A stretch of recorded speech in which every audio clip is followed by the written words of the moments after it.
बात करते हैं हम CSS कलर्स की।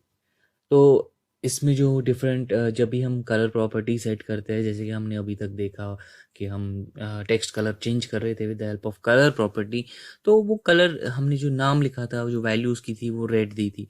तो वो एक तरीका है, जैसे कि आप रेड, ऑरेंज, ब्लू, ग्रीन, ये सब तरीकों से सीधे नेम से आप कलर प्रोवाइड कर सकते थे।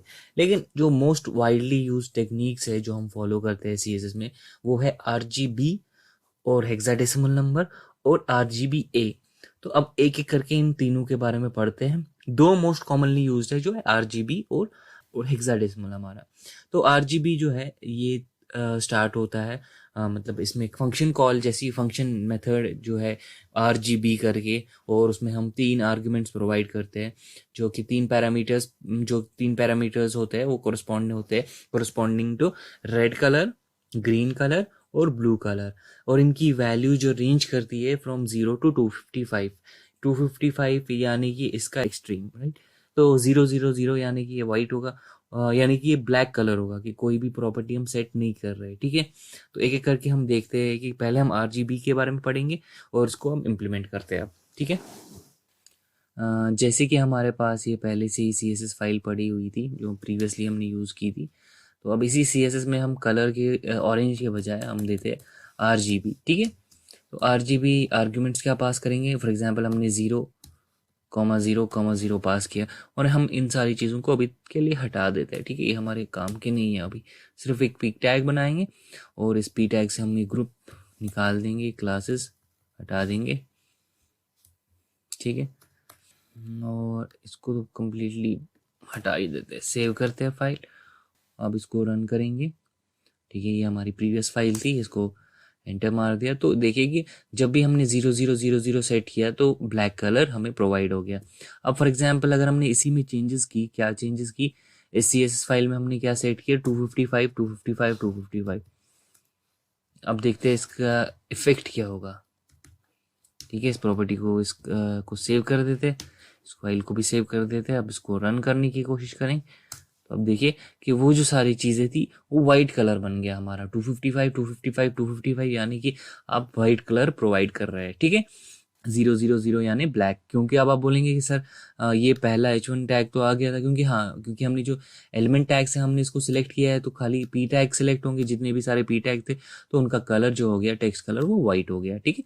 तो ये हो गया हमारा पहला फॉर्मेट, कलरिंग स्कीम जो है RGB। अब इसका रेंज क्या होता है, 255 से 0 to 255।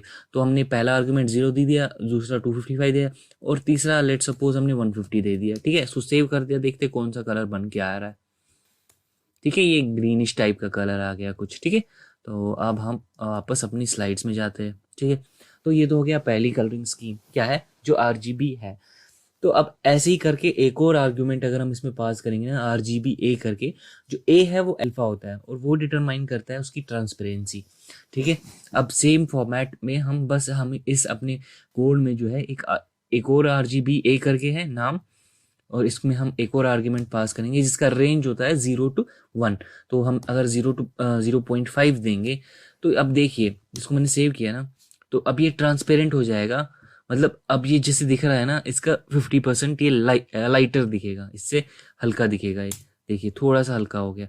अब जितना जितना मैं इसको आगे बढ़ाऊंगा उतना उतना ये हल्का दिखेगा। जैसे फॉर एग्जाम्पल 1 किया मैंने, सेव कर दी फाइल, अब मैंने इसको 1 कर दी इसकी ट्रांसपेरेंसी, यानी कि अब इसमें हमने कोई भी इफेक्ट नहीं डाला है। अब अगर मैं इस ट्रांसपेरेंसी को 0 कर दूं तो यानी कि ये पूरा ही ट्रांसपेरेंट हो जाएगा, ठीक है। अब ये दिख नहीं रहा है, ठीक है, क्योंकि पूरा ही हमने इसको ट्रांसपेरेंट कर दिया, ठीक है। तो ये होता है RGBA फॉर्मेट, ठीक है। तो अब जो दूसरी कलरिंग स्कीम है, ये तो RGB और RGBA एक ही जगह पे क्लब हम कर सकते हैं, इन दोनों को एक ही साथ क्लब कर सकते हैं, ठीक है। तो अब दूसरा जो है हेक्स है। अब हम हेक्साडेसिमल कोड प्रोवाइड करेंगे। हमेशा स्टार्ट होता है एक हैश सिंबल से, जिसको हम ऑक्टोथ्रोप बोलते हैं, उस सिंबल से ये स्टार्ट होता है, और एक इसमें 6 नंबर्स होते हैं। छः पोजीशंस पे हम अपने बेसिकली 6 नंबर्स होते हैं विच जो हम फर्दर डिवाइड करते हैं 3 सेट्स में, दो दो के सेट्स में, ठीक है। तो इनका जो हेक्साडेसिमल नंबर है अगेन, सो अब ये पहला सेट जो रिप्रेजेंट करता है रेड को, दूसरा सेट ग्रीन को, तीसरा सेट ब्लू को। अब ये सिंगल सेट क्या वैल्यू लेता है, फ्रॉम 0 टू एफ, क्योंकि हमें पता है हेक्साडेसिमल में हम नंबरिंग कहाँ से करते हैं, 0 से 9 तक, फिर ए से लेके एफ तक। तो अगेन एफ एफ एफ यानी कि हमारा, अगर हम एफ एफ एफ देंगे तो यानी कि हमारा 255 255 255 हो गया, यानी कि हमारा व्हाइट कलर हो गया। ठीक है, तो अगर हम इसी को करेंगे, अब हमने क्या लिखा है, अब हम हेक्साडेसिमल नंबर देंगे, तो हम अपना ऑक्टाथ्रोप लगाएंगे इस पे। ठीक है, अब 3 3 का सेट हो गया। फॉर एग्जांपल मैंने एफ एफ दे दिया, फिर 0 0 दे दिया, फिर 0 0 दे दिया। अब देखेंगे कैसा कलर बनेगा।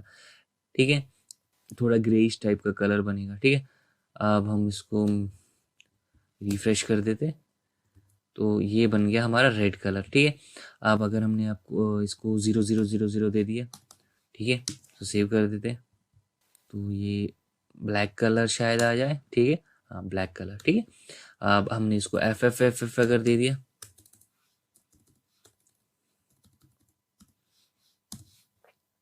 ठीक है, 6 डिजिट्स 2 2 के पेयर में। ठीक है, अब हमने इसको वापस रन कर दिया, तो ये ट्रांसपेरेंट हो गया क्योंकि हमने वाइट कलर प्रोवाइड किया है। तो ठीक है, तो ये हो गया एक और जो कलरिंग स्कीम है हमारी, जैसे कि जो कि है हेक्साडेसिमल नंबर। हेक्साडेसिमल नंबर आप दे देते 0 से लेके कोई भी नंबर आप दे सकते हैं। फॉर एग्जांपल आपने 99 दे दिया और फिर यहाँ से दे दिया ए। ठीक है, तो ये भी एक नंबर आएगा हमारे पास हेक्साडेसिमल नंबर। अब अगर हम इसको रन करने की कोशिश करें तो ये भी कोई सा कलर दे देगा, जैसे कि दे दिया इसने लाइट पिंक कलर। ठीक है, तो ये हो गई हमारी कलरिंग स्कीम।